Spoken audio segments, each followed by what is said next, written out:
o DNA humano, ele precisa do movimento corporal. Nós somos seres que precisamos do movimento.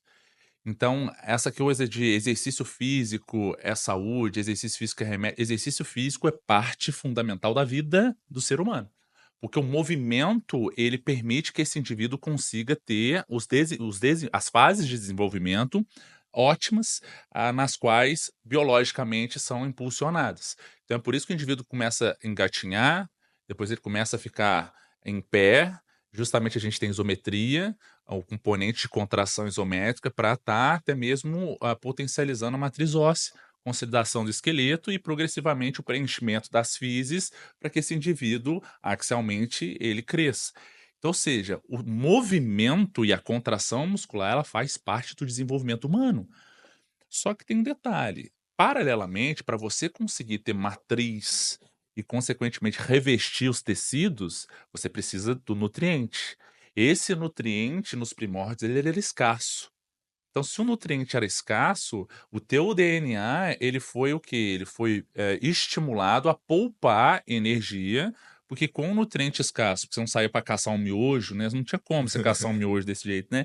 Então você tinha essa condição. Hã. Paralelamente também com o advento não, né, o surgimento do fogo, né, o conhecimento do fogo para o homem, a gente já começou talvez ter um pontapé absurdo na evolução, porque você conseguiu permitir cozinhar.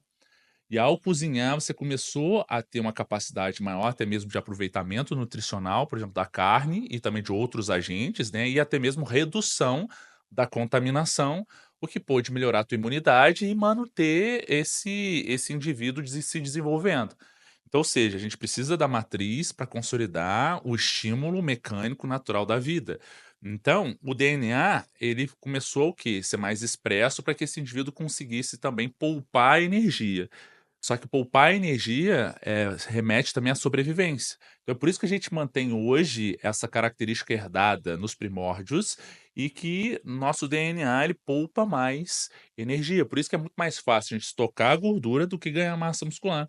E ganhar massa muscular vai contra a natureza humana, porque você tem um dispêndio energético natural para estar mantendo aquilo e, obviamente, você precisa sinalizar vias que estão cada vez mais tentando bloquear isso para que você não aumente um tecido mais metabolicamente ativo que existe. Uhum. E aí, do pro momento que o ser humano conseguiu se desenvolver a ponto de se comunicar, né, ou até mesmo pensar, raciocinar e entender talvez o que pode estar acontecendo com ele, ou até mesmo as ações que ele pode tomar nos ciclos de vigília e sono, ou seja, em que momento ele necessariamente ele precisaria repousar, principalmente quando ele está na escuridão.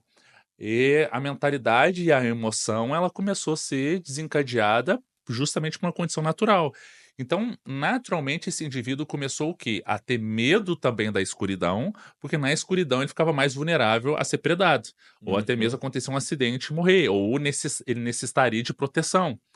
E a construção da vida, levando em consideração ciclos escuro e claro, modulou também o nosso gene. O nosso gene começa a identificar muitas vezes no ciclo escuro que os teus hormônios eles precisam já entrar em modo de relaxamento. Só que aí, para justificar essa construção, né, da mentalidade, do comportamento e também do exercício físico, da nutrição, a gente precisa levar em consideração também o principal fator modulatório dos 3, que é o ambiente. Hum. O ambiente, ao longo da vida, ele tem uma capacidade modulatória do gene muito maior do que qualquer outra, condição herdada. E a gente consegue, hoje, melhorar a sinalização, das nossas informações gênicas. O que a gente não pode é mudar o nosso genoma, porque isso é mutação. Mas a gente, conforme nós vamos diariamente fazer um determinado algo, o nosso corpo, por um mecanismo que se chama epigenética, ele fica melhor ou pior. Se você der sedentarismo para teu gene vai funcionar para tentar, estocar mais gordura, para reduzir a capacidade de vasodilatação e fazer bombeamento sanguíneo. aí consequentemente ele vai tentar poupar mais energia, porque ele não está com condições de manter um gasto maior, até mesmo porque você não tem estrutura para isso. Uhum. Mas por outro lado, se você der mais movimento e der mais condições, gerais para que o teu corpo ejete mais sangue, faça circulação, recupere, aumente a densidade mineral óssea, aumente a massa muscular, ele vai te dar a longevidade. Hoje a gente tem uma característica muito importante da longevidade atribuída ao ganho de massa muscular. Quanto mais massa muscular tem um indivíduo, muito provavelmente mais longínquo ele é. Só que Uhum. paralelamente, a gente não pode pensar só na massa muscular, se a gente não contextualizar também outras coisas, como realmente a mentalidade, o comportamento, a manutenção de uma emoção a partir dos nossos pensamentos. Então a gente precisa entender o porquê muitas vezes eu tenho um gatilho quando eu penso em determinada coisa. Não adianta nada eu ter massa muscular, só que o dia inteiro eu ficar estressado por gatilhos mentais que me deixam com medo ou até mesmo me deixam descontrolado emocionalmente. Massa muscular vai funcionar quando você tem um ambiente extremamente tóxico ou um ambiente que te deixa vulnerável. Uhum. Então é só para exemplificar isso e, paralelamente, também fazendo uma relação, hoje as pessoas não conseguem se organizar ou talvez elas não estão dando a devida importância para o sono. Um indivíduo que não consegue se organizar para dormir, provavelmente ele não consegue se organizar adequadamente para fazer exercício e também para fazer dieta. Então a gente chama isso de hábito gatilho. Quais são os hábitos gatilhos ou hábitos angulares? Porque quando Pedro fala de Paulo, eu sei mais de Pedro que de Paulo. Uhum. Então quando você pergunta assim: "Poxa, vamos dormir?", "Ai, não consigo", eu falei: "Espera aí, você não consegue, ok, vamos tentar nos organizar? Vamos". "Ah, eu não consigo, já tentei, já deixei para lá". Opa, então a gente tem um problema. A Uhum. gente tem um problema por quê? Porque eu presumo que as pessoas querem viver mais e melhor. Talvez você está entregando os pontos agora, será que é uma opção, voluntária ou talvez é um desdobramento da desorganização que você está tendo naquela vida e de certa forma está vulnerabilizando você a entregar os pontos. "Ah, quer saber? Já larguei mão. O que vier é lucro. Ah, tá bom, o que vier tá bom". E aí? Será que é assim que a gente vai de fato fazer jus à dádiva da vida que a gente tem, né, e aproveitar o bem mais precioso que a gente tem, que é o tempo? Então a gente não consegue pensar na nossa vida, de uma maneira funcional, essa é a palavra correta, às vezes voltando 10, 11 horas da noite em casa, trabalhando o dia inteiro e às vezes não conseguindo produzir da maneira como gostaria de produzir, ou talvez tendo dúvidas se as escolhas que nós tivemos em relação à profissão, ou até mesmo a relação aos nossos cônjuges, ou às pessoas que estão no entorno, muitas vezes é nesse momento que a gente fica refletindo: "Poxa, será que eu fiz a melhor escolha? Poxa, será que não é melhor eu separar? Poxa, minha vida será que tá boa?".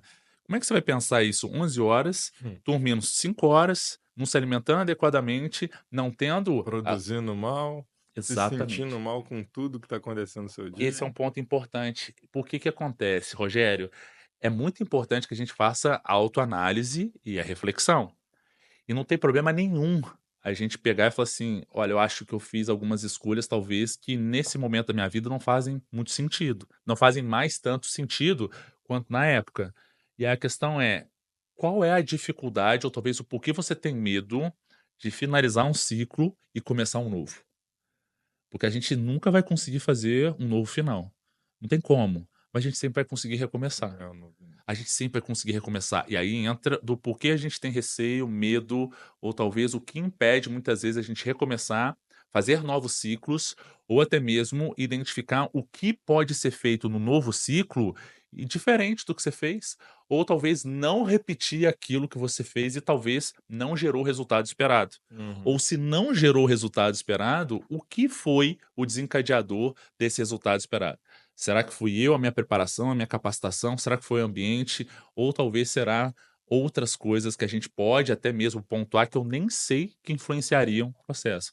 Como é o caso, muitas vezes, da minha produtividade física, enquanto indivíduo que faz exercício físico e come bem. Hum. Por quê? Porque talvez naquele momento, aquele indivíduo não coloca como prioridade essas coisas na vida dele. Então talvez ele não tenha a produtividade que ele poderia ter e até mesmo enxergar aquilo de uma outra maneira, porque naquele momento ele não treinava, ele estava acima do peso e não conseguia ter fisiologicamente toda uma capacidade, psiconeuromotriz de pensar, entender os pensamentos, agir, recuperar e estar em supercompensação. Ou seja, recuperar adequadamente para que na outra semana ele venha e fale assim: "Ufa, vamos embora que essa semana tá", por quê? Porque ele conseguiu às vezes descansar sábado e domingo, proporcionalmente a todo o estresse natural de segunda a sexta na vida dele. A questão é, ele inicia uma nova semana, mas já recuperado. Uhum. E aí a gente entra no princípio da periodização e da recuperação. Eu não quero uma vida, menos produtiva. Eu quero ter a capacidade de sustentar a produtividade e aproveitar o tempo que eu tenho de vida, porque quanto mais tempo a gente aproveita, mais a gente vai estar, de fato, exercendo aquilo que a gente mais precisa, que é aproveitar o bem mais precioso da nossa vida, que é o tempo. Hum. O você